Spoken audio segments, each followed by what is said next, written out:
I'm not looking at this coronavirus scenario through the same lens the media are looking at it and reporting it. I'm analysing it strictly from the point of view of the legislation and the regulations. That's where the facts sit. That's where the reality of the situation is.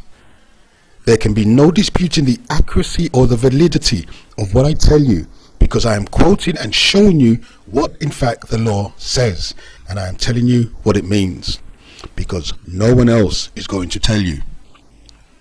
After I've pointed out what is contained in the new laws, ask yourself one question.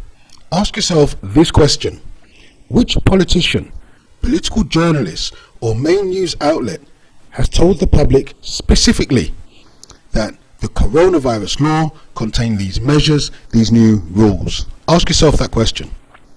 Because the Coronavirus Act 2020 dated Wednesday the 25th of March, because that's when it became law, not Friday the 27th of March, as they'd have you believe. And in this law, coronavirus means SARS-CoV-2. Coronavirus disease means COVID-19, which is the official designation of the disease which can be caused by coronavirus. Now, in the 10th of February legislation, which gave the police the authority to kick down your door and take you to a facility, if they suspected you had coronavirus, it was known as Wuhan Novel Coronavirus 2019 nCoV. In the 21st of March legislation, which closed down all the businesses and no impact assessment was made, coronavirus meant SARS-CoV-2. And 4 days later, on the 25th of March, coronavirus means SARS-CoV-2, and coronavirus disease means COVID-19. Is that clear? Is that absolutely clear? This is a SARS outbreak named COVID-19, and the first SARS outbreak was in 2003 and lasted for 1 year.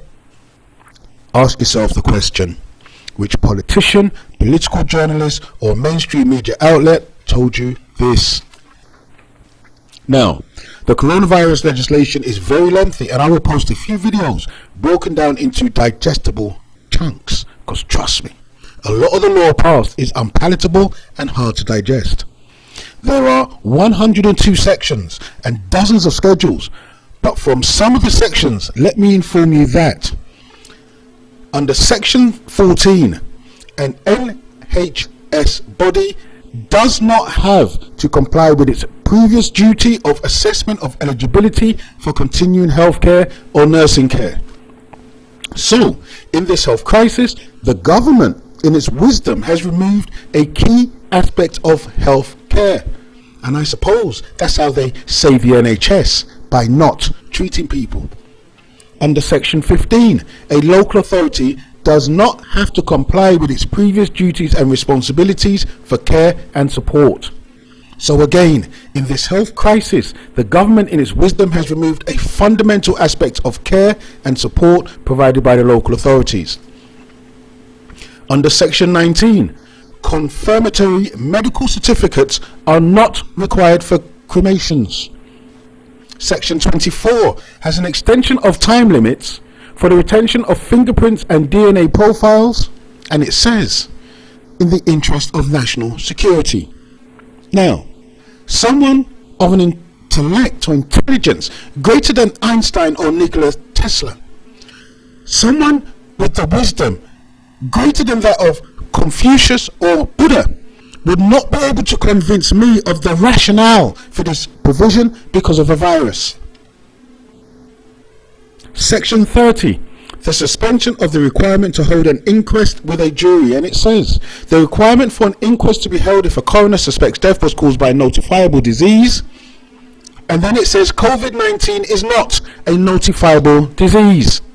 So you have COVID-19 legislation which removes the duty placed upon the NHS to assess the eligibility of a patient for continuing healthcare. Legislation which removes the duty of care from local authorities for care and support in the community. No medical certificates are required for cremating bodies. An inquest does not need to be held because COVID-19 is deemed to not be a notifiable disease. And ask yourself the question: When did you hear this from a politician, a political journalist, or in the media? Thank you for listening. Please share and subscribe. More videos coming soon.